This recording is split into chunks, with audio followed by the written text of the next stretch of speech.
Was America truly born from a pure love of freedom, or was it actually born from something else entirely? Fear, death, and a desperate need for control. The America we all imagine, a land of limitless freedom, equality, and opportunity, isn't quite the America that was actually created. To understand how the United States really began, we have to go back to a time when it wasn't a country at all. It was just a collection of colonies, 13 of them technically, but with a growing American spirit. For years, these colonies lived under the massive umbrella of the British Empire. Britain fought wars for them, defended their borders, and controlled all their trade. For a long time, that system worked just fine, until suddenly it didn't. After the massive 7 Years' War, Britain was drowning in debt. Someone had to pay the bill, and that someone was the American colonies. Suddenly, new taxes started appearing out of nowhere. The Stamp Act, the Tea Act, the Sugar Act.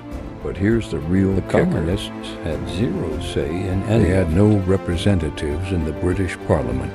So they started asking a very dangerous question. Why should we pay for decisions we never even got to make? Britain's answer wasn't a negotiation. It was force. Redcoat soldiers marched in the streets. Ports were blockaded. Trade was completely restricted. This wasn't just about money anymore. It was about control. And that's when fear changed everything. The Boston Tea Party wasn't really about tea. It was a clear, defiant message to the king. If you treat us like subjects, we will no longer act like your citizens. But even then, independence was not a popular idea. Far from it, many colonists were terrified of losing British protection. They feared chaos even more than they feared British control. So the real question that divided neighbors and families is the idea of freedom worth risking absolutely everything. In 1776, a small elite group of men finally answered with a resounding yes. These weren't your average farmers or workers. They were lawyers, wealthy merchants, and political thinkers. Men who understood exactly how power worked. They wrote the Declaration of Independence, not just as a list of complaints, but as a legal and moral justification for a full-blown And once rebellion. Those words were on paper, there was no turning back. Britain, of course, responded with war.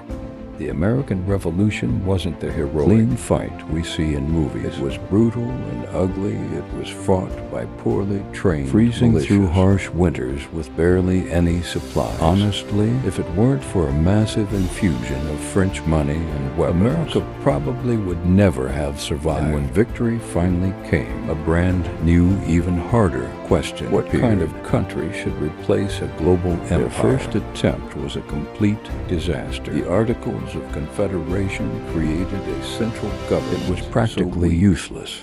The states started acting like their own tiny independent countries. They argued constantly and refused to cooperate. It was pure chaos. So in 1787, the founders met again. But this time, they didn't create a system of absolute freedom. They created a system of controlled freedom. They designed a strong federal government with separated powers, with checks and balances everywhere. Why not? Because they trusted future leaders, but precisely because they didn't. The U.S. Constitution wasn't built on optimism about human goodness. It was built on a deep-seated fear of human nature, our lust for power, and that is the true complicated foundation of America. Not freedom alone, but freedom that is carefully managed and controlled. And perhaps the final truth is this: America wasn't born perfect. It was born unfinished. And the very same arguments about freedom, control, and power that started in that room in 1787 are the very same arguments we are still fighting about. Thanks so much for watching. If you found this interesting, make sure to like and subscribe for more deep diving into the history. See you next time.